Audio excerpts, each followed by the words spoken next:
प्रभु राम देव भगवान अल्लाह खुदा ईश आदि नाम एक ही शक्ति के हैं।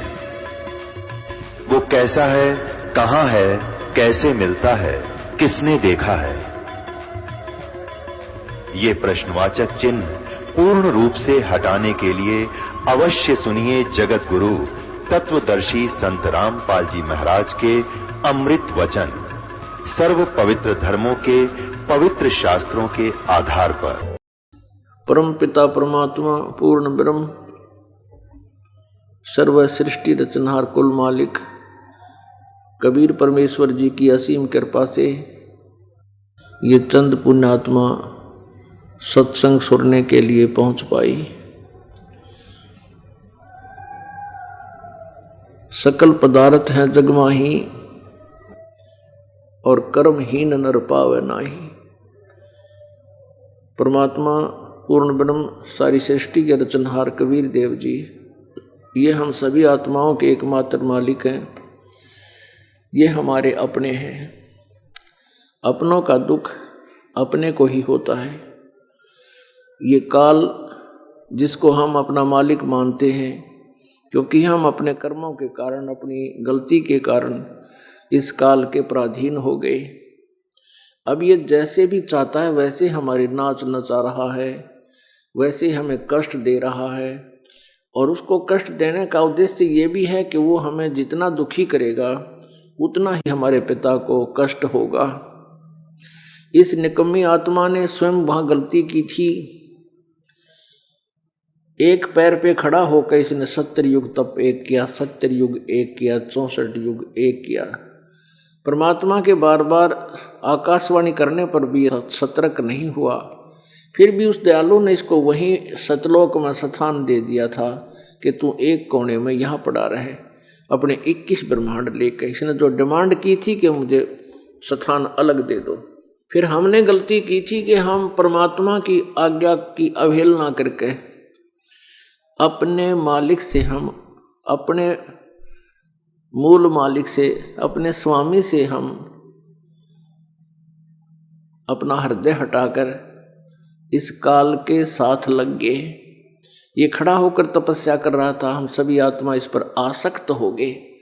जैसे ये हीरो और हीरोइन चटक मटक करते हैं अपने पेट के लिए, और ये भोली आत्मा जवान बच्चे उनको पता नहीं हृदय से चाहने लग जाते हैं।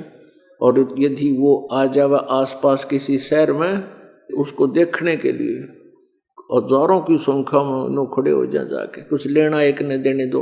तो ये बीमारी हमारे वहाँ से लगी थी।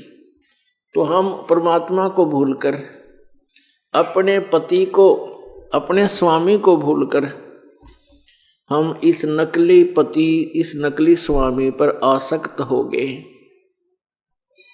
परमेश्वर के बार बार आकाशवाणी करने पर भी हम इस काल से दिल नहीं हटा सके। हम इतने इसके विवश हो गए।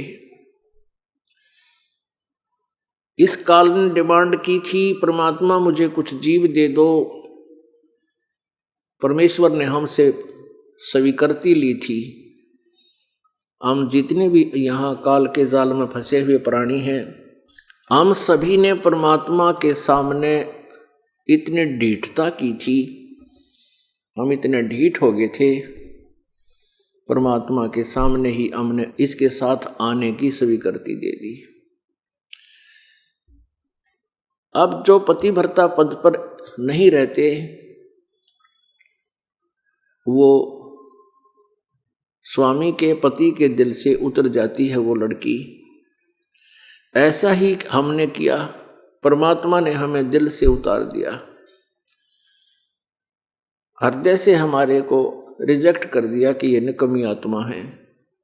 मैं इनको सारी सुविधा दे रहा हूं, सब सुख है, कोई इनको कष्ट नहीं, और फिर इसको चाह रहे हैं मुझे छोड़कर। फिर भी वो दयालु है, हमारा पिता है, हमारा स्वामी है। काल की डिमांड पर और हमारी स्वीकृति पर परमात्मा ने हम सभी को इसके साथ भेज दिया। और इस दयालु ने एक कृपा की थी हमारे ऊपर, इस काल के ऊपर, कि वहीं सतलोक में एक कोने में स्थान दे दिया था। लेकिन वहां भी इसने एक भयंकर गलती कर दी। ये दुर्गा जो सबसे पहले जिस आत्मा ने काल के साथ आने की स्वीकृति दी थी, उसका स्त्री रूप बनाकर परमात्मा ने हम सभी आत्माओं को बीज रूप में उसके शरीर में प्रवेश कर दिया और उसको शक्ति दे दी कि वचन से जितने जीव कहेगी नर और मादा बना सकती है। दुर्गा को काल के पास भेज दिया, वहीं सतलोक में, उसके अंदर हम सभी थे। काल ने वहां इसने एक जुल्म किया, इस ब्रह्म ने दुर्गा के साथ दुष्कर्म करने की चेष्टा की, जबकि दुर्गा ने कहा कि मेरे को पिता ने वचन शक्ति दे रखी है, जितने तू जीव कहेगा मैं बना दूंगी, पर यो एक नहीं मान्या। जबरदस्ती करनी चाहिए तो दुर्गा ने इसके शरीर में प्रवेश कर लिया। फिर परमात्मा से अर्ज लगाई, मेरी रक्षा करो, मुझे बचाओ। तब परमेश्वर जोगजीत अपने पुत्र के रूप में वहां प्रकट हुए, दुर्गा को उसके काल के पेट से निकाला और फिर वहां से 21 ब्रह्मांड समेत सतलोक से भी हम सभी को निकाल दिया। सतलोक से हम 16 शंख कोस की दूरी पर आ गए। एक कोस लगभग 3 किलोमीटर के डिस्टेंस का होता है। ये नील पद्म शंख 16 शंख कोस पर हम यहां आ गए। 48 शंख किलोमीटर समझो। अब पुण्यात्माओं, इस काल ने इस बात का बहुत दुख माना कि मेरे को सतलोक से निकाल दिया। अब मैं इन जीवों को इतना तंग करूंगा कि परमात्मा इनके दुख में दुखी रहेगा, चैन से नहीं रहने दूंगा। इस प्रतिशोध में ये हमारे साथ ऐसे जुल्म कर रहा है, ये सत्कर मान लेना। आप तो बालक हो, मनुष्य शरीर मिलता है, आपके ही पुण्य और पाप आपके साथ होते हैं। किसी जन्म में आपसे शुभ कर्म बन गए तो इस जन्म में मनुष्य जीवन में वो बर्बाद करवा देता है। और आज वैज्ञानिक युग हो गया और विज्ञान भी परमात्मा का शत्रु है, जबकि उसी का देन है ये मटेरियल और ये सब जितना भी यह खोज है गॉड गिवन मटेरियल से ही हुई है। अब हम इतने छाने बन गए कि क्या भगवान है ही नहीं कहीं, अपने आप संसार बना है, अपने आप परमाणुओं से जुड़कर पृथ्वी बन गई है। ये तो बनावटी बातें हैं। और कहते हैं नरमादा से अपने आप ही जीव उत्पत्ति हो जाती है, इसमें भगवान का रोल कतई नहीं। पुण्यात्माओं, अभी तो परमात्मा की आस्था हृदय में है, लेकिन आने वाले 5, 4, 10 हजार वर्ष के बाद ऐसे सिरफरों की कमी नहीं रहेगी जो ये कहा करेंगे भगवान कहीं नहीं है। आज भी जो विज्ञान को महत्व देते हैं वो लोग भी यही सिद्ध करने की चेष्टा करते हैं कि परमात्मा नाम की कोई चीज नहीं है। ठीक है, ये काल की व्यवस्था है। ये काल अपना काम करेगा, लेकिन दयाल अपना काम करेगा। तो पुण्यात्माओं, आज आपके ऊपर मेहर है मालिकी कि आप परमात्मा के चरणों में लग चुके हो। और ये काल हमें दुखी करता है।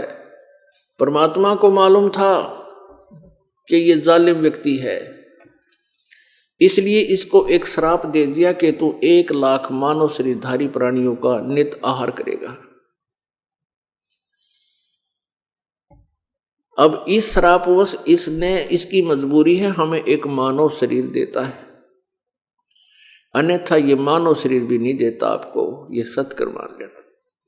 अब मालिक को पता था कि इन्हें गलती जो कर दी सो कर दी, इसका भोगते ही भोगेंगे और मनुष्य शरीर होगा। फिर मैं जाऊंगा, इनको अपना यथास्थान बताऊंगा, एक आदि पुण्यात्मा को यहाँ सतलोक में लाऊंगा, फिर इनको सच्चाई से परिचित करा के फिर वापस छोड़ दूंगा। वो पुण्यात्मा फिर मेरा गुणगान करके अपनी बहन भाइयों को समझाएंगे यथास्थान का, फिर वो प्रमाण देंगे, उनको विश्वास दिलाएंगे। ऐसे तैसे करके इनको मैं फिर ले आऊंगा। इस काल ने हमें इतना अज्ञानी बना दिया कि परमात्मा की परिभाषा बदल दी है। और ये कैसे जुल्म करता है परमात्मा के साथ। इसने अपना भाई जानकर, क्योंकि परमेश्वर अपने पुत्र कभी जोगजीत के रूप में, कभी सहजदास के रूप में यहाँ आते हैं। यदि परमात्मा अपने ओरिजिनल रूप में आ जाए तो इसका हार्ट अटैक हो जाए इस काल का। उस कबीर परमात्मा से इतना भयभीत रहता है। यहाँ भी आते हैं परमात्मा, ऐसे रहते हैं जैसे कोई सोच भी नहीं सकता कि ये भगवान हो सकता है। अब एक तो कारण ये है कि हमने भगवान की परिभाषा और उनकी वेशभूषा अलग से देख रखी है। एक तो हम परमात्मा की परिभाषा मानते थे, भगवान निराकार है। दूसरे फिर हमने भगवानों की वेशभूषा देख रखी, हाथ में त्रिशूल हो गए तो, या तलवार हो जैसे दुर्गा के 8-7 हथियार ले रही है, या भगवान विष्णु सुदर्शन चक्र हो, हनुमान जी गदा ले रहे हैं। तो इस तरह के जो हथियार युक्त शक्तियां थी, हमने ऐसी उनकी डेफिनेशन परिभाषा बना ली, भगवान ऐसा होता है। और दूसरे परमात्मा यहाँ कहते हैं सो छल छिद्र मैं करूं अपने जन के काज, वो ऐसे रहते हैं। तो जब परमात्मा अपने पुत्र सहजदास के रूप में आया, जोगजीत रूप में आए, तो तपतशिला जहाँ ये काल 1 लाख मानव शरीरधारी प्राणियों के सूक्ष्म शरीर को वहाँ भूनता है, जलाता है, तब उसमें से मेल्ट करके गंध निकालता है जो सारे जीवन में ये प्राणी खाता है। और उस गंध को फिर ये शौक से आहार करता है। जीव मरता नहीं, लेकिन तपतशिला यानी जलती हुई उस पत्थर की टुकड़ी पे ये बहुत बुरी तरह तड़फ तड़फ के बेहोश हो जाता है। और फिर इससे जब गंध निकल जाता है, निचुड़ जाता है, तो इसको वहाँ से फेंक दिया जाता है। फिर जीव मरता नहीं, अपने कर्म आधार पर अन्य जो भी इसने राजा बनना है राजा बन जाता है, स्वर्ग में जाना स्वर्ग चला जाता है, कुत्ते गधे की योनि में जाना है वहाँ चला जाता है। अपन आत्माओं जैसे दास सृष्टि रचना सुनाता है तो कई बोली आत्मा बहुत सी शंकाएं उत्पन्न कर लेते हैं। शंकाओं का होना स्वाभाविक है, क्योंकि हमने ज्ञान गलत ग्रहण कर रखा है। और कहते हैं कि भगवान ने क्या श्राप नहीं देना चाहिए था। परमात्मा ने, कबीर परमेश्वर जी ने इसको श्राप दे दिया 1 लाख मानव शरीरधारी जीव खाने का, तो आज ये हमें मार रहा है, जन्म दे रहा है। अन्यथा ऐसा यूं ना करता। इसने तो इससे भी बुरा कर रखा अपने साथ, गधे बना रखे, कुत्ते बना रखे, सूअर बना के गोबर खिला रहा है।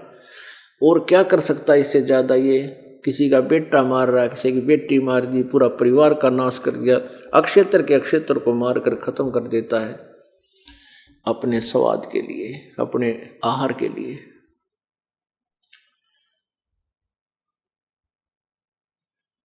पुण्यात्मा, सौभाग्य है आपका कि आप जी इस बिचली पीढ़ी में जन्मे हो, मानव शरीर है।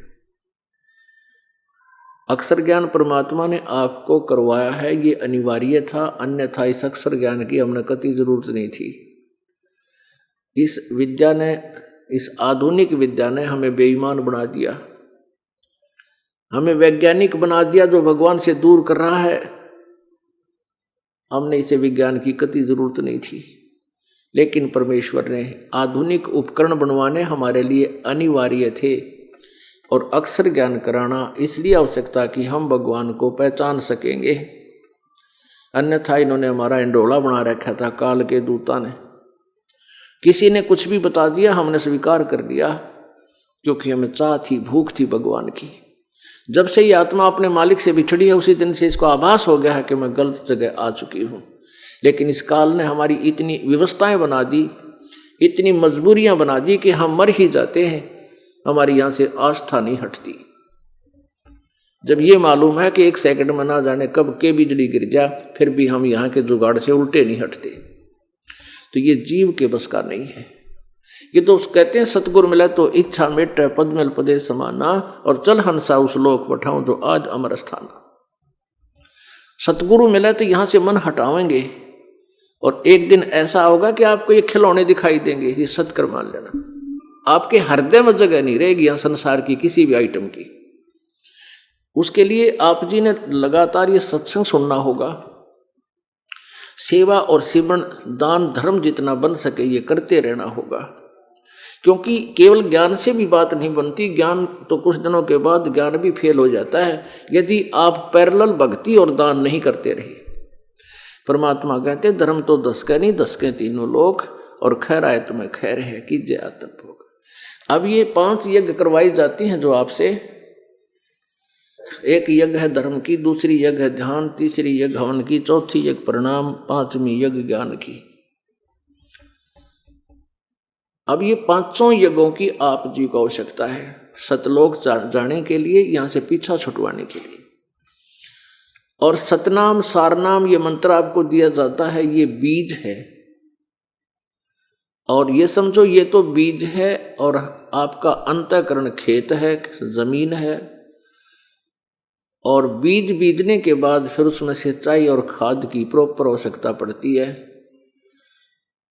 वो खाद और सिंचाई का कार्य ये धर्म करेगा, 5 यज्ञ करेंगी। यदि बीज बो दिया, खाद पानी नहीं डाला, तो भी बीज अधूरा ही रहेगा, व्यर्थ रहेगा। और यदि बीज नहीं है और केवल खाद पानी डालते रहे, वो भी व्यर्थ है। और यथार्थ बीज के स्थान पर अन्य बीज बो दिया, जैसे आम के स्थान पर बबूल बीज लिया, और सिंचाई प्रॉपर कर रहे हो तो आम नहीं प्राप्त होंगे। बोवें पेड़ बबूल के, आम कहाँ से खाए। पुण्यात्माओं, हमने अपने लोक में चलना है, हमने सतलोक जाना है जहाँ से हम आए थे। यहाँ तो हम झोपड़ियाँ डालते हैं, कोठियाँ बनाते हैं। हमारी आदत बनी हुई है इस मन की, आत्मा की, कि मैं थोड़े में नहीं, बहुत ज़्यादा बड़ी कोठी हो जिसमें 5-7 रूम हो, ऊपर भी हो और तीसरी मंजिल भी हो, चौथी भी हो जाते, कोई प्रॉब्लम नहीं है। जबकि इसने 1 3.5 हाथ का स्थान, 3.5 हाथ सुकेर 3 हाथ, यानी 1 हाथ चौड़ा और 3.5 हाथ लंबा, इतनी जगह चाहिए इसने जहां भी विश्राम करे। इसको वो सुख चाहिए जो बिना काम किए लाभ हमें सब सुविधाएं प्राप्त हों। ये सब कुछ सतलोक में इसने देखा था। अब वो इसको यहां ढूंढ रहे हैं। यहां तो प्रधानमंत्री राष्ट्रपति भी चैन से बिना कुछ हाथ पैर हिलाए रोटी नहीं प्राप्त कर सकता, या ऐसी व्यवस्था है यहाँ की। और हम यहां ढूंढ रहे हैं वो सुख जिसको हम सतलोक में छोड़ आए। कोई भी व्यक्ति मृत्यु नहीं चाहता, और मृत्यु तो सबसे बुरी है। मृत्यु तो सबसे गलत और व्यर्थ है, हमारे साथ जुल्म कर रखा है। बता, आज बेटा है, बेटी है, कार है, कोठी है, सारी व्यवस्था है, और बड़े ठाठ से रह रहे हैं, और 1 सेकंड में मृत्यु। ये कोई काम हुआ? ऐसा जुल्म, रहम नहीं जरा सी। और हम फिर भी इसको भगवान मान रहे हैं, हम फिर भी इन्हीं की पूजा करते हैं। पुण्यात्माओं, ज्ञान जो है, ये अध्यात्म जो ज्ञान है, तत्व ज्ञान, ये उस डुप्लीकेट ज्ञान से विपरीत है। उस डुप्लीकेट ज्ञान में हमने कथाएं सुनी है, कृष्ण और सुदामा की कथाएं सुनी है, और भी बहुत सी कथाएं सुनी है, लेकिन निष्कर्ष नहीं मिला हमें। और पुण्यात्मा ये सोचती हैं कि भाई सत्संग के अंदर तो बड़ी अच्छी अच्छी शटोरी सुनानी चाहिए, ऐसे ऐसे बेलनी वाली कथा सुनानी चाहिए। ये तो बहुत बाद की बातें हैं। जब आपका यह बात समझ में आ जाएगी कि हम कर क्या रहे हैं और करना क्या चाहिए, और हम यहाँ कैसे फंस गए, जब आपका हृदय यहाँ से हट जाएगा, फिर ये कथाएं आपको निष्कर्ष देंगी। अब तो केवल एक बैराग पैदा कर देते हैं, लेकिन रास्ता ठीक नहीं, तो उस बैराग का कोई लाभ नहीं। अब जैसे कहते हैं मन के मारे बन गए बन तज बस्ती माँ, कह कबीर के करूँ यो बन त माने ना। अब कोई आत्मा भगवान चाहती है, तड़फ हो जाती है, ज्ञान थोड़ी सी चर्चा सुनने से पुण्यात्माओं को जल्दी असर हो जाता है। जैसे वाजिद नाम का एक राजा था, उसको इतना ही सुना था उसने कि चलते चलते ऊंट मर गया, ना टांग टूट रही, ना आंख फूट रही, ना किधर जख्म हो रहा। उसने पूछा, सारा कुछ देखकर उस ऊंट का जो गिरा पड़ा था, काफिले में सब ऊंट खड़े थे क्योंकि आगे नहीं जा सकते थे कि रास्ता इतना संकीर्ण था कि एक ऊंट के गिर जाने से रास्ता ब्लॉक हो गया। अगर रास्ता खुला होता तो राजा का काफिला नहीं रुका करते, मंत्री जन नहीं रुकने देते, ऊंट मर जाता, दूर फेंक देते, दूसरा चालू कर देते। तो राजा ने जाकर देखा, ऊंट मर गया। कहाँ से मर गया? टांग ठीक, आंख ठीक, पैर ठीक, कहाँ से मर गया? ये कैसे मर गया? विद्वान पुरुषों ने बताया जी ऐसे ऐसे होता है, जिसका समय पूरा हो जाता है तो ऐसे अपना शरीर छोड़ जाता है। फिर उसको एकदम झटका लगा, क्या मेरी भी मृत्यु होगी? कि हाँ जी सबकी होगी, आपके दादे परदादे मर गए। वापस आ गया, जा रहा था कई शहर सपट्टे को दूसरे शहरों में, और आके अपनी पत्नियों से कहा कि हम चले, अब हम नहीं रहेंगे यहाँ। अब घर छोड़ दिया, राज्य छोड़ दिया, जंगल में जा बैठा। वहां भगवान नहीं, वहां कोई मार्ग नहीं। तो पुण्यात्माओं, आज आपके ऊपर जो मेहर करी दाता ने, ना जाने कौन से जन्म जन्मों के आप कितनी प्यारी आत्मा हो जो मालिक के निकट रहे हो, लेकिन इन भ्रमित करने वाले ऋषि संतों ने हमें फिर अपने मालिक से दूर करके हमारी यहीं पर दुर्गति करवा रखी है।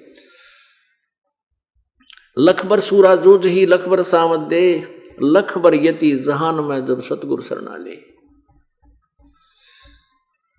क्या बताते हैं कि आप जी कभी कभी इतने पुण्य आत्मा रहे हो, वैसे नहीं यहां आ सकता कोई प्राणी, और कोई आ भी जाता है तो उसका भी सौभाग्य, कोई संस्कार अच्छा है, धीरे धीरे उस पर भी रंग चढ़ जाएगा और वो भी, उसकी भी भक्ति स्टार्ट हो जाएगी। लेकिन आप जी जो अब फर्स्ट में आ रहे हो, ये बहुत पुण्यात्मा हो। लास्ट में तो इतने आएंगे कि यहाँ कोई खड़ा होने भी जगह ना पाएगी, पूरा विश्व एकदम उमड़ेगा। सबको भगवान की चाह है। विदेशी लोग अमेरिका और इंग्लैंड के इन नकली संतों के चक्कर में यहाँ भारतवर्ष में आकर अलग कॉलोनियाँ बना कर रह रहे हैं कि ये उन्हें भगवान मिलाएंगे। ये तो काल तो मिला सके हैं, भगवान तो इनका आसपास भी कोई नहीं। तो ऐसे प्रत्येक आत्मा उस परमात्मा की चाह में खोज में लग रही है, लेकिन ये नकली दूत इसको दिशा गलत दे रहे हैं। काल के जो नकली संत हैं ये गलत दिशा दे करके इनके जीवन को बर्बाद करवा रहे हैं। तो पुण्यात्माओं, जैसे हम जन्म और मृत्यु का जो रोग है, हमें सतलोक जाना है, हमारी मृत्यु क्यों होती है, हमें अच्छी नहीं लगती। चाहे 80 साल का 90 वर्ष का बूढ़ा हो जा, और वह भी ये चाहता है कुछ देर सांस और मिल जाए, बिल्कुल ठीक है। ये मृत्यु आइटम ही गलत है, और वृद्ध अवस्था बहुत भयंकर इस जीव के ऊपर कहर है, और ये दोनों कंपलसरी। तो परमात्मा कहते हैं उस सतलोक के अंदर जहां तू सदा युवा रहा करता था, तेरी मृत्यु नहीं थी, कोई काम नहीं था, सदाबहार वृक्ष थे, सदाबहार फल थे, फलदार वृक्ष थे, हर तरह की सदा बसंत रहती थी, गर्मी सर्दी कुछ भी नहीं था ना। आपका शरीर भी ये मांस का लोथड़ा नहीं था जिसमें कभी बीपी आई, कभी लो हो गया, कभी कोई बीमारी, कभी कोई किसी प्रकार की समस्या आपके जान में बनी रहती है। तो आप जी उस स्थान को छोड़कर यहां आ गए हो। आज आपको वही चाह है कि बिना काम करे मुझे सुख हो, मेरी मृत्यु ना हो, मैं बूढ़ा ना हो। बुढ़ापा भी नहीं सुहाता। एक 75-70 साल की बुढ़िया, और अच्छे बढ़िया सुंदर कपड़े धोए दया तकरीबन पहनती है माइया, और मैंने कह दिया बुढ़िया ने, बोली बुढ़िया क्यों कहे महाराज, मैं कह बुढ़िया सू, अरे तेरा गजब हुए, दांत तेरे ना हैं, चश्मे डबल लारी मोटे मोटे, और फिर भी वृद्धावस्था नहीं सुहाती। ये स्वभाव है, क्योंकि हम ऐसे स्थान पर आ करते वहां बुढ़े होते ही नहीं थे। हमने ये जो यहाँ हमारे साथ हो रहा है ये अच्छा नहीं लगता, ना मृत्यु अच्छी लगती। तो ये समस्या यहाँ तो बनी ही रहेगी। इस समस्या का समाधान तो केवल सतलोक में ही हो सकता है, और वहां जाने के तरीके हैं। गुरु बिन माला फेरते, गुरु बिन देते दान, गुरु बिन दोनों निष्फल हैं, चाहे पूछो वेद पुराण। अब गुरु जी के बिना भक्ति आपकी सफल नहीं हो सकती। गर्भ योगेश्वर गुरु बिना, सुखदेव ऋषि माँ के गर्भ में उसको योग विद्या का ज्ञान हो गया था, सिद्धि शक्ति आ गई थी उसके अंदर, क्योंकि भगवान शिव जी की अमर कथा सुन ली थी उसने, उसकी बैटरी चार्ज हो गई थी। उसका सूक्ष्म शरीर लिंग शरीर होता है, उसमें कुछ ईश्वरीय शक्ति का प्रवेश हो जाता है। जब वो माँ के गर्भ से बाहर आया तो 12 वर्ष तक माँ के गर्भ में रहा था। वो बाहर आते ही और आकाश में उड़कर चल पड़ा, उसमें उड़न की सिद्धि थी। कुछ दिनों के बाद सब पता चला तो विष्णु जी के लोक में जाने लग गया। पहले स्वर्ग लोक में जाता था, फिर विष्णु लोक में चला गया। विष्णु के लोक में इसलिए नहीं रखा क्योंकि उसका कोई गुरु नहीं था। विष्णु जी ने कहा, पुत्र गुरु बनाकर आप यहाँ आ सकते हो, बिना गुरु वाले को यहाँ स्थान नहीं, हमारे होटल में, रेस्टोरेंट में, यानी स्वर्ग में। अब पुण्यात्माओं, इस काल ने हमारे साथ ऐसा जुल्म कर रखा है, ऐसा जुल्म कर रखा है, ऐसा मूर्ख बना रखा है कि हम भक्ति करते हैं, भक्ति की चाह है, परमात्मा की जरूरत है हमें, और पहले हमारी क्या सोच थी, ये देखा करते कि आपके गुरुजी गृहस्थी हैं या सन्यासी। तो हम सन्यासी को ज्यादा पसंद करते थे, जो है बाल ब्रह्मचारी हो, शादी ना करवा रखी हो। तो ऐसे ये समस्या काल ने हमारे सामने पैदा कर रखी है, हमारे को भ्रमित कर रखा है। हम गृहस्थी और हम गुरु बनावे ढूंढ के जो ब्रह्मचारी हो, और उसका हम आदर करते थे। और क्योंकि इन जो सन्यासी बने हुए थे उस समय, ये ऋषि गुरु, अभी तक भी इनका यही सोच है इन लोगों की, क्योंकि मैं इनके अंदर बहुत रहा हूं, तो उनकी ये सोच है कि वो गृहस्थी को, जो ये नकली गुरु है, ब्रह्मचारी घर छोड़कर शादी नहीं करा रखी, वो ब्रह्मचारी माना अपने आप में, और गुरु पद या संत वेशभूषा में फिरते हैं, तो वो गृहस्थी को ऐसा समझते हैं जैसे शूद्र को समझा जाता था। तो ऐसे वो अपने वचनों में भी यह कहते हैं कि गुरु गृहस्थी है, वो गुरु नहीं होता। अब हमें पता चला कि तो सारी ये उल्टी कहानी थी, सारी कथा उल्टी सुना रखी थी। इसी आधार से ये सुखदेव नाम का ऋषि बाल ब्रह्मचारी 25 साल का हो गया, 30 वर्ष का, और स्वर्ग में चला जाता अपनी सिद्धि से। एक सिद्धि आकाश से उड़ जाई तो स्वर्ग में जाता था। स्वर्ग का इंद्र भी अपनी गद्दी छोड़ देता था इसके लिए, इतना आदर देता था, और ऋषि देव भी वहां उनका बहुत सत्कार किया करते थे। अब इसी भूल में एक दिन ये विष्णु लोक में चला गया। वहां पहरेदारों ने, क्योंकि प्रत्येक लोक में, जैसे विष्णु जी के लोक में, शिव जी के लोक में, ब्रह्मा जी के लोक में, दुर्गा जी के लोक में, ब्रह्म लोक में, इन सभी में अलग से एक स्वर्ग स्थान है, एक होटल है, रेस्टोरेंट है जिसको स्वर्ग कहते हैं, और अलग सृष्टि और है। जैसे आम गृहस्थी रहते हैं, ऐसे वहां भी जीवन है, देवता पद प्राप्त करके वहां रहते हैं। प्रत्येक विष्णु का उपासक विष्णु जी के लोक में। तो जैसे यहाँ सृष्टि है ऐसी ही ऊपर के लोकों में है। यहाँ जैसे एक अलग से रेस्टोरेंट बने हुए होते हैं बड़े बड़े शहरों में, तो उन रेस्टोरेंटों में एक विशेष आनंद लेने के लिए ये धनी लोग जाते हैं। तो ऐसे ही वहाँ एक स्वर्ग बना हुआ है।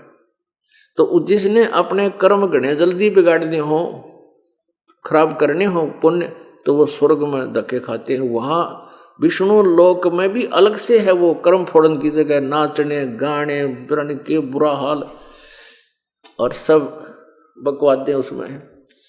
तो विष्णु जी के लोक का जो सबसे सुंदर अच्छा रेस्टोरेंट है, सब अच्छा स्वर्ग बताया। और ये सुन लिया सुखदेव ने। तो सुखदेव जी ने सोचा उस बढ़िया रेस्टोरेंट में रुक कर आवांगे कई दिन ताई। ये वहां पहुंचा, वहां के पहरेदारों ने इस ऋषि को अंदर प्रवेश नहीं होने दिया और कहा ये इंद्र के लोक में स्वर्ग में जाता था तो इसके आगे सलूट लगते थे वहां के देवताओं के, और वहां बैठ गया चपड़ासी की तरह ही हो। इसको बड़ा अफसोस हुआ और इसने जिद पकड़ ली, अहंकार बना लिया। कहने लगा भाई मुझे क्यों नहीं जाने देते अंदर। उन्होंने कहा जी आपका गुरु नहीं है और भगवान विष्णु का आदेश है बगैर गुरु वाले व्यक्ति को यहां रहने का आदेश नहीं है। और गुरु भी पूरा हो, नकली गुरु से नहीं, किसी ने गुरु बना ले रहा बैठा स्वर्ग में, या नहीं टिकने देंगे। कहने लगा मैं तो अंदर जाऊंगा नहीं तो ये बैठ गया, या मेरी विष्णु जी से बात कराओ। इतना अंडी पाक रहा था होता है। वो नो सोचा था कि ये अपनी तरफ से कह रहे हैं, भगवान का आदेश नहीं हो सकता। भगवान तो ऋषि संतों को बड़ा प्यार देते हैं, सतोगुणी भगवान है विष्णु। विष्णु जी के पास संदेशा गया, विष्णु जी बाहर आए अपने रेजिडेंस से, महल से। अब सुखदेव जी ने सोचा था कि तुझे बड़े आदर सत्कार से बड़े प्यार से बोलेंगे, लेकिन विष्णु जी ने कहा कि ऋषि जी यहां किस लिए आया तू। अब सामने वाले के बोलने के मेथड से ही पता लग जाता है युवराज से एक नाराज, ये खुश है या ना खुश है। आधा फ्यूजता ऋषि जी वही हो लिया, करबद्ध होकर कहने लगा जी मैं कुछ दिन स्वर्ग में रहना चाहता हूं। अब विष्णु जी को पता तो था ही सारा। उसने अपने पार्षदों से, पहरेदारों से, सेवकों से पूछा भी क्या कारण है ऋषि जी को स्वर्ग में क्यों नहीं जाने दिया। उन्होंने कारण बताया जिनका कोई गुरु नहीं है। तब भगवान विष्णु ने कहा कि ऋषि जी गुरु बनाओ, और गुरु भी पूरा हो, नकली गुरुओं से बात नहीं बनेगी। अब वो आकाश में उड़न की एक अर्धी की गांठ प्राप्त करके पंसारी बन रहा था। कौन? सुखदेव ऋषि। उसने न्यू सोच लिया तेरे बराबर कोई नहीं, मैं तो आकाश में उड़ जाता हूं। वो कहने लगा जी मैं किसको गुरु बनाऊं, पृथ्वी पर मुझे कोई मेरे योग्य गुरु नहीं लगता, मुझे वहां कोई संत दिखाई नहीं देता। भगवान विष्णु कहने लगे ऋषि तेरी बुद्धि पर चर्बी चढ़ गई है, तू अपने आप को बड़ा महान मान रहा है। पृथ्वी पर जाओ और राजा जनक को गुरु बनाओ। आज के दिन वो 1 नंबर के मेरे सतर के गुरु हैं। अब राजा जनक के बाल बच्चेदार और कई रानियां उसके। अब उसने सोचा भाई बड़ी बात बिगड़ी, राजा जनक को गुरु बनाओ। इतना कहकर भगवान विष्णु तो अपने महल में चले गए, उसको वहां से रवाना कर दिया। अब वो उसी स्वर्ग में गया, इंद्र वाले स्वर्ग में। पहले जाया करता है ना, खूब चेहरा खिला हुआ होता था ना, पूरा टोरते, और उस दिन जावा मुंह लटकाए, चेहरा उतरा हुआ। आसन दिया, बैठ गए सभी। कहने लगे ऋषि जी आज आपका चेहरा उतरा हुआ है, क्या कारण है? आपकी पहले वाली रौनक नहीं रही चेहरे पर, क्या बात होगी? आपको क्या टेंशन हो गई? तब उसने सारी बात बताई कि मैं विष्णु जी के लोक में गया था, वहां कुछ दिन स्वर्ग में रहने की इच्छा व्यक्त की थी, वहां मुझे रहने नहीं दिया। तो सभी देवता नारद जी जैसे ऋषि कहने लगे नहीं, ये नहीं हो सकता, वो तो सीने से लगाते हैं, बहुत दयालु भगवान हैं। ऋषि जी बात बता कहाँ बिगड़ रही है, कोई और कारण है, आप वो छुपा रहे हो। तब उसने बताया सुखदेव ने कि मैं, भगवान ने इसलिए मुझे वहां नहीं रहने दिया कि मेरा गुरु कोई नहीं। तो इस बात से वो सभी अक्षुब्ध हो गए, जो उसके ऋषि वहां बैठे थे, संत देवता। कहने लगे महात्मा जी, हम तो आपको बहुत विद्वान पुरुष मानने थे और आज तक आपने गुरु नहीं बनाया, आपने तो जीवन खो दिया और ये 2 दिन का जीवन है, फिर गधे की योनि में जाएगा। ये पिछले जन्म के पुण्य तेरे साथ हैं जिससे तू आकाश में उड़े फिरते हो। हमने तो सोचा था आपने गुरु बना रखा होगा, आप तो मर्यादाहीन हैं और यहां भी आगे से आपको अलाउड नहीं है, निग्रह को यहां भी अलाउड नहीं है। अब वो कहने लगा भाई बात तो आपकी ठीक है, लेकिन परमात्मा ने एक और बात कह दी। क्या कही? कि राजा जनक को गुरु बना। राजा जनक गृहस्थी भाई और कैसे शीश निवाऊं जाई। अब यो अहंकार रूपी राक्षस फिर अड़ गया, नौका राजा जनक थे गृहस्थी आदमी। सुखदेव बोले वचन विवेका और मन स्त्री का मुंह नहीं देखा। राजा जनक गृहस्थी भाई और कैसे शीश निवाऊं जाई, क्योंकि गुरु बनाना है तो दंडोत प्रणाम भी करनी पड़ेगी। ये अहंकार रूपी राक्षस उसके अंदर फिर समा रहा था। तब वो ऋषि बड़े समझदार होते हैं, बुद्धिमान व्यक्ति, कहने लगे सुखदेव जी,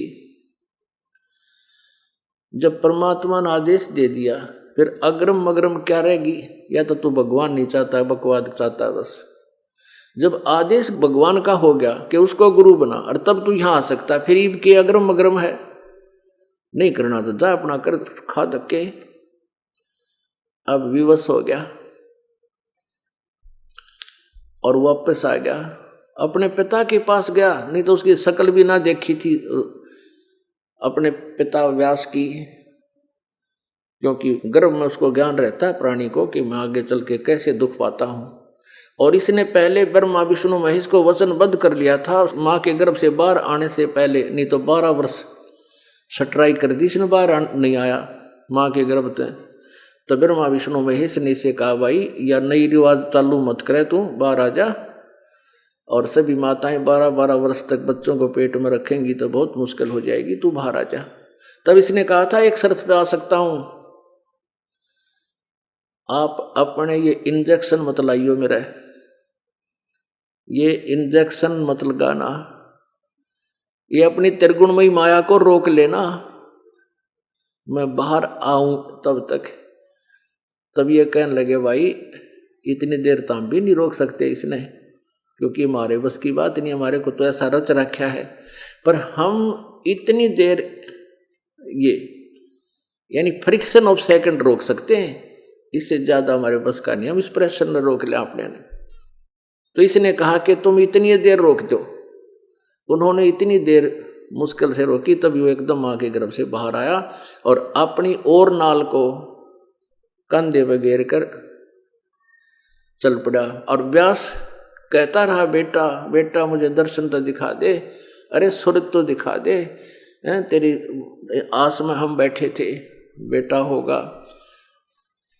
तो कहने लगा ऋषि जी अब मुझे सब ज्ञान हो गया, और एक लेवा एक देवा दूतम, कोई किसी का पिता नहीं पूतम, यो तो ऋण संबंध जुड़ा एक ठाठा, अंश में सब 12 बाटा। सुखदेव कहने लगा ऋषि जी ना जाने कितनी बार तू मेरा बाप हो लिया, ना जाने कितनी बार मैं तेरा बाप हो लिया, ये तो बूंदी बीमारी है। अब मैं फंसो नहीं इस जाल में, क्योंकि ममता बन जाती है परिवार के अंदर। ममता बन जाने के डर से उसने आकाश में उड़कर चल पड़ा।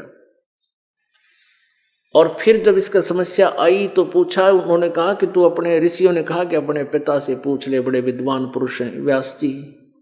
व्यास जी के पास गया सुखदेव और कहा पुत्र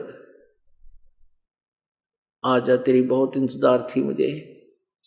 मेरी आत्मा खुश होगी अपने पुत्र को देख के। ये मोह इतना जबरदस्त होता है जीव का, इस काल ने जकड़ रखा हमारे को। खुशी मनाई व्यास ने बेटे के दर्शन करके। फिर उसने प्रश्न किया कि पिताजी मैं ऐसे ऐसे सारी कहानी सुना दी। तो व्यास जी ने भी एक बात कही, अरे बेटा तेने तो मेरे से जन्म लेकर भी बर्बाद कर दिया, तू गुरु नहीं बना रखा। मैंने तो सोचा था कोई अच्छा गुरु बना लिया होगा, क्योंकि आप बहुत अच्छे विवेक वाली बातें कहकर यहाँ से गए थे, और तू तो भाई कत्ती मूर्ख का मूर्ख है, तेरा जन्म बर्बाद हो जाएगा बेटा। फिर उसने कहा कि पिताजी भगवान विष्णु जी ने एक समस्या पैदा कर दी। वो कहते हैं राजा जनक से नाम लो और मैं बाल ब्रह्मचारी, और राजा जनक से कैसे उपदेश लूं, उसको कैसे प्रणाम करूंगा, मुझे शर्म आवे। अब व्यास जी बड़े बुद्धिमान व्यक्ति थे, कहने लगे बेटा जब परमात्मा का आदेश है तू अवहेलना कर रहा है, अब यहां से चला जा, तो मेरा कुछ नहीं लगता, खड़ा हो ले बस यहां से। अरे तू भगवान से बड़ा बन गया अपने आप में। अपने आत्माओं ये छोटी सी जादूगरी पाक आकाश में उड़ जाने वाली फुल्ला नहीं समा वो बोली आत्मा।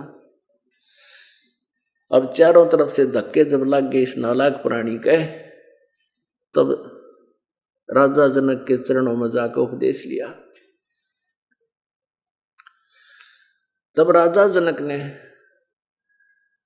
एक लीला की, अपनी पत्नी से कहा कि नौकरानियों को कहो एक चूल्हे पर गर्म पानी करें और कढ़ाया रख दे, उस पर कढ़ाया पानी के जलेबी तारण के कढ़ाई और बड़ा, और उसको भरकर चूल्हे में लकड़ी डालकर इतना उबाल दो जैसे कति फूल उबल जाए, चाय बना कर जो जैसे। और कहा कि इसके साथ में पटड़ा डाल दे, मैं नहाऊंगा। राजा जनक के पास सुखदेव ने जाकर प्रार्थना की कि मुझे उपदेश दो। राजा जनक ने पहले तो मजाक समझा, लेकिन फिर वो उसकी आंखों में आंसू देखे, फिर मान गया कहाँ जिसकी बुद्धि ठिकाना आएगी। उबलते हुए कढ़ाए जो पानी उबल रहा था उसके पास में नहाने के लिए पहले पाटड़े हुआ करते लकड़ी के, वो डलवा लिया। और कहते हैं राजा जनक के 10,000 रानियां थी, उनमें जो मुख्य थी पटरानी होती है, वह उससे कहा कि आप मुझे स्नान कराना। अब पहले बहुत सेवा किया करती थी अपने पतियों की ऐसी पत्नियां, एक ऐसा नियम सा बना हुआ था। उस उबलते हुए पानी के कढ़ाई, जल के कढ़ाई के पास पाटड़ा डाल लिया, नहाने का पात्र, और सामने सुखदेव बैठा दिया, बैठ गया सामने, चादर बिछा रखी, कंबल बिछा रखा, जमीन पर बैठ गया। अब उसकी पत्नी के करे उस उबलते कढ़ाई में से जल का लोटा भरे और राजा जनक के सिर पर गेरे चोटी में, और अपने हाथा ते नुआवे। नो पानी क्यों नुआओ जब हाथा भाई पड़े गेल की गेल। और सुखदेव न्यू करे, अब पानी डालने राजा जनक पर उबलता हुआ, और सुखदेव न्यू करे कि जड़ेगा भी। अब राजा जनक ने कहा कि हे ऋषि ब्रह्मचारी, मेरे स्नान करने के बाद मेरे शरीर पर जो पानी डाला जा रहा है और ये बह करके नीचे गटर में से जा रहा है, मोरी में कह व्यास के पुत्र, इस मेरे नहाने के बाद जो जल नीचे चला गया तो इसमें उंगली देकर दिखा दे, मैं मान जाऊंगा तो किसा बाल ब्रह्मचारी और सिद्ध पुरुष है। न बोला ना मैं ना दूं, मेरी तो सारी आंगली जल जा, इतना गर्म है ये। यानी स्नान शरीर पर जल डालने के बाद तो 40% ठंडा हो जाता है, और वो उस पर से जाकर नाली में बह कर जा रहा है और उसमें भाप उठती जा। राजा जनक कहने लगा व्यास के बेटे, तू बाल ब्रह्मचारी दे, इसमें उंगली दे दे। ने बोला मैं ना दूं उंगली, कति जल जाए मेरी सारी, खत्म हो जाए मेरी उंगली, इसमें ढूंढी नहीं मिलेगी।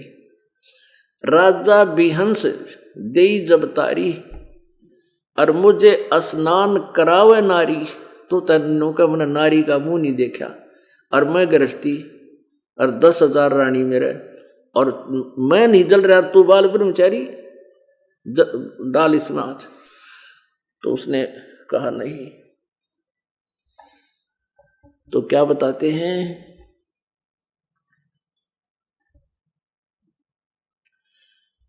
कि इंद्री कर्म लगाओ किसके, जैसे जिह्वा लेप नहीं मधुरस के। ऐसा योग कमाया पुता, क्या हुआ जो इंद्री धूता। पुणात्मा, किसी भी महापुरुष को आप देख लीजिए, जैसे हम रामकृष्ण को भगवान मानते थे, ये भी गृहस्थी थे, लेकिन हमारी बुद्धि इन नकली संतों के हाथों बिकी हुई थी। ये हमें जैसे भी बकवाद सुनाते हम वह फाइनल कर लेते थे और उसी के ऊपर आधारित होकर अपने जीवन को नष्ट करना प्रारंभ कर देते थे।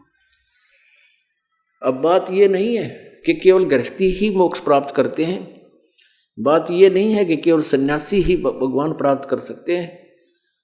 अब परमात्मा के पाने के लिए वो यथार्थ क्रिया होनी चाहिए, बकवाद ना हो, दुराचार नहीं हो, विकार नहीं हो, बीड़ी शराब मांस तम्बाकू इस तरह रिश्वतखोरी 2 नंबर काला बाजारी ये कभी नहीं होनी चाहिए। चाहे गृहस्थी है, चाहे शादीशुदा है या बगैर शादीशुदा है, मर्यादा में रहे, सत्य मंत्र हो, सच्ची भक्ति हो, दोनों मोक्ष प्राप्त कर लेंगे। पुणात्मा, अब सुखदेव ऋषि को कितना वैराग था। राजा जी ने गुरु भी बना लिया लेकिन मोक्ष नहीं, स्वर्ग तक गए दोनों गुरु चेला। और जब इनका स्वर्ग का समय समाप्त होता रहेगा, गुरु जी तो आ लिया, अब चेला भी आ लेगा थोड़े दिन में। गुरु जी कौन थे? राजा जनक ही राजा अम्बरीश थे सतयुग में, और वही आत्मा फिर नानक जी बनी। ये गुरु नानक जी जिसे सिख धर्म का उत्थान हुआ, और फिर गुरु नानक देव जी को परमेश्वर मिले सचखंड से आकर, कबीर देव वो धानक जुलाहा, तब नानक जी उस आत्मा का कल्याण हुआ जो सतयुग में राजा अम्बरीश थे, बहुत अच्छी साधक थे, और राजा जनक थे जो सीता जी के मुंह बोले पिताजी माने जाते हैं, वही आत्मा फिर नानक जी हुई। और नानक जी का कल्याण तब हुआ जो परमात्मा की यथार्थ भक्ति प्राप्त हुई। अब ये दास आपको कहाँ और क्या समझाना चाहता है आज? जैसे गीता जी अध्याय नंबर 16 के श्लोक नंबर 23 में कहा कि शास्त्र विधि को त्याग कर जो मनमाना आचरण करते हैं उनको न तो सुख होता है, न कोई सिद्धि प्राप्त होती है, और न ही उनकी गति होती है। अब शास्त्र अनुकूल साधना तत्वदर्शी संत बताएगा, गीता ज्ञानदाता बता रहा है। और वो साधनाएं कहाँ लिखी हुई हैं? सच्चिदानंद घन ब्रह्म की वाणी में, कबीर वाणी में। अब सारे घुमा फिराकर बात वहीं आकर रुक गई। प्रथम तो गुरु हो, गुरु भी पूरा हो, जिसको अधिकार हो नाम देने का। ऐसे नहीं किसी गुरु से नाम ले लिया और उस आज्ञा ले ली कि मुझे आज्ञा दे दो नाम देने का, और उसको क्या कहेगा भी पता नहीं।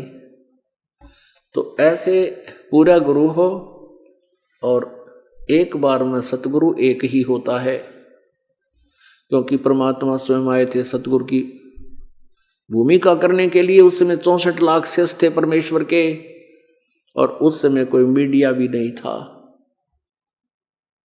और अकेले ही नामदान किया करते थे। नहीं तो वो भी बहुत से क्षेत्र वाइज अन्य अधिकारी बना सकते थे, लेकिन उनको मालूम था कि गुरु पद पर होना कोई बालकों का खेल नहीं है, ये आसान बात नहीं है। ये तो परमात्मा का जिसके ऊपर पंजा हो, आदेश हो, उसकी शक्ति मालिक की फिर साथ रहती है। अब जैसे यहाँ कोई 33 kV का पावर हाउस है, उसको पीछे से कनेक्शन है उसका थर्मल प्लांट से, तो वो अपना काम ठीक कर रहा है। और आगे जिन्होंने उनसे राहत ले रखी है, कनेक्शन ले रखे हैं, उनका भी कनेक्शन ठीक रहना चाहिए, तो पावर उसके घर पर काम करेगी। तो ऐसे ही गुरु जो होता है वो ये सोच लो 33 kV का पावर हाउस है, और उसका मूल संचार कहाँ से हो रहा है? थर्मल प्लांट तक। तो ऐसे ही कबीर परमेश्वर जो थर्मल प्लांट है, और गुरु जो उसका नुमाइंदा होता है जिससे वो कनेक्टेड है, वो पावर हाउस है। उससे फिर आपने कनेक्शन लेने हैं, और कनेक्शन ठीक है, आपको कनेक्शन ठीक रखना पड़ेगा, अन्यथा आपका कनेक्शन कटते ही वो सुविधा बंद हो जाएगी। गुरु मर्यादा में रहना होगा। प्रसंग चल रहा है कि जैसे हम खेत में बीज बो देते हैं, गेहूं बो दिया, उसमें सिंचाई नहीं करी तो भी व्यर्थ है, खाद ना डाला तो भी उसका लाभ पूरा नहीं मिल पाएगा। तो खाद और सिंचाई जो जल है, ये पांचों यज्ञ हैं, ये पांचों यज्ञ हैं। और बीज जो है ये सतनाम है, सतनाम और सारनाम, और आपको जितने मंत्र दिए जाते हैं जाप करने के, ये ट्रीटमेंट है, ये बीज है। अब समझदार व्यक्ति को संकेत बहुत होता है। अब दूसरा उदाहरण देते हैं, जैसे कोई भयंकर रोगी है, अक्षीण काया होगी है उसकी, डॉक्टर के पास जाता है तो सबसे पहले वो ग्लूकोज लगाता है, ग्लूकोज लगा देता है। अब ग्लूकोज जो है ये रोग नाशक नहीं है, ग्लूकोज तो शरीर को सहारा देता है, पानी की त्रुटि को, पानी की कमी को पूरा करता है, लेकिन रोग नाशक कैप्सूल, इंजेक्शन, टैबलेट्स ये भिन्न होती है। तो पुण्यात्माओं, ये ज्ञानहीन गुरुओं ने हमारे को इनकम्प्लीट वे ऑफ वर्शिप दे रखा था, अधूरा पूजा की विधि बता रखी थी। जैसे कुछ तो ये अवन पे गाटा जोड़ रहे हैं। श्रीमद् भगवत गीता अध्याय नंबर 4 के श्लोक नंबर 25 से लेकर 30 तक यही बताया गया है। कोई ये साधना करता है, कोई हवन यज्ञ करता है, कोई स्वाध्याय करता है, कोई ज्ञान यज्ञ करता है, कोई जो है देवताओं की अनुष्ठान रूपी यज्ञ करता है, कोई देवताओं की पूजा करता है, लेकिन इनका जो ज्ञान है ये कंप्लीट नहीं है, लेकिन ये मान इसको पाप नाशक रहे हैं। इसलिए चौथे अध्याय के 32वें श्लोक में कहा कि सच्चिदानंद घन ब्रह्म की वाणी से, यानी सच्चिदानंद घन उस परम अक्षर ब्रह्म के मुखारविंद से उच्चारित एक वाणी है, ब्रह्मणे मुखे, ब्रह्मणे मुखे माने सच्चिदानंद घन ब्रह्म के मुख से उच्चरित वाणी, उसको तत्व ज्ञान समझो। चौथे अध्याय के 34वें श्लोक में कहा कि जो चौथे अध्याय के 32वें श्लोक में जिस तत्व ज्ञान सच्चिदानंद घन ब्रह्म की वाणी के विषय में बताया है, उस तत्व ज्ञान को तू तत्वदर्शी संतों के पास जाकर समझ। तो पुण्यात्माओं, कल आपको बताया था कि गरीबदास साहिब के पास एक पंजाब का लुधियाना के पास वासियर गांव से एक व्यक्ति आया था, और उसने भी यही प्रश्न किया था, प्रभु ये ज्ञान हमने कभी सुना नहीं जो आज आप सुना रहे हो। तब गरीबदास जी ने कहा था, कोटों मध्य कोई नहीं रजू मकरा, अरबों में कोई गर्क सुनो रजू मकरा, करोड़ संतों में तुझे संत नहीं मिलेगा जो इस तत्व ज्ञान से परिचित हो, अरब गुरुओं में कोई एक मिलेगा। गुरुविन आध्यात्मिक गुरु मार्गदर्शक एक गांव में यदि 10,000 की आबादी है तो 5,000 गुरु पाएंगे। कैसे आध्यात्मिक गुरु होंगे? जैसे किसी के बच्चे का, किसी बहन के बालक का कोई गड़बड़ हो रही है, वो ढीला है, शिथिल है, तो सासू ने कहेगी थारा श्याम जी की पूजा बेटी, इसका बोल दे 100 रुपया। पड़ोसन आवेगी, इसका बार लीगा बोल दे, 1 चवन्नी धर दे। तीसरी आओगी, भीतर लीगा दिखा है मैंने, इसका गड़बड़ भीतर लीगा धर दे। चौथी नौका की चौराहे पर धरा इसकी एक बेली। 5वीं नौका की इसने गागरी में काट दे। 6ठी नौका की इसका कान का टीका ला दे, पाछा टोक हो रही हो, नजर होगी हो कदे। यानी एक गांव में 5000 गुरु पावेंगे और सारे ये ऊट पटांग बतावनी है। कोई हनुमान तक की पूजा, कोई श्याम जी तक की पूजा, कोई कृष्ण तक की पूजा, कोई विष्णु तक, कोई शंकर तक, कोई भैरव भूत बतानिया, एक आधा कोई ब्रह्म तक बुद्धि जाती है। और ये गीता ज्ञानदाता कहता है 7वें अध्याय के 19वें श्लोक में कि बहु नाम जन्मानाम अन्ते ज्ञानवान माम पर्वते। बहुत बहुत जन्मों के अंत में कोई ज्ञानी व्यक्ति मेरी ब्रह्म तक साधना करता नहीं और इन अन्य देवता में उलझे रहते हैं। और वासुदेव सर्वमिति स महात्मा सुदुर्लभ है कि वासुदेव यानी परम अक्षर ब्रह्म ही सब कुछ है, वही पूजा के योग्य है, वही पाप नाशक है, वही इष्ट है सबका, वो कुल का मालिक है, सबका सर्जनहार है और उसी की पूजा से मोक्ष होगा। ये बताने वाला संत तो बड़ी मुश्किल से मिलेगा, सुदुर्लभ। और वही गरीबदास जी कह रहे कोटों मध्य कोई नहीं रजू मकरा, अरबों में कोई गर्क सुनो रजू मकरा। तत्व भेद कोई ना कहे रे झूमकरा, ये पैसे ऊपर नाच सुनो राई झूमकरा।